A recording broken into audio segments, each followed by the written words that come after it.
everyone, me and Ed are going to be talking about our robot. Our robot is named Bob, and he is equipped with 4 mecanum wheels, which we use because they're omnidirectional, meaning that they can move in all 4 directions. And I will provide an example. So this is right, left, backwards, forwards. And these 4 mecanum wheels are powered by yellow jacket motors. When we get to the carousel, we use the compliant wheel and a DC motor, as the DC motor has more power over the servo motor. As for our intake, we use entraption studs from AndyMark because they are flexible and can grip objects well. We tried out the spin take wheels, but they didn't have as good of a reach as the entraption studs. But we used one spin take as it provided extra support for the intake. We aligned the stars to provide excellent efficiency with intaking and outtaking objects.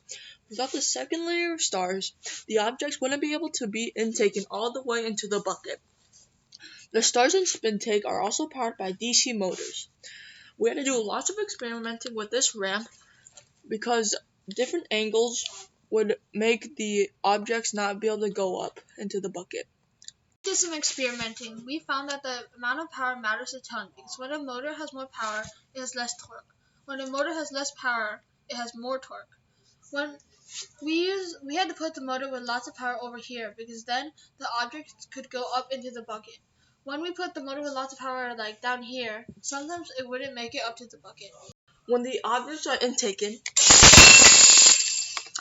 they go into the bucket. Then we use a cascade kit to lift it up to the correct level.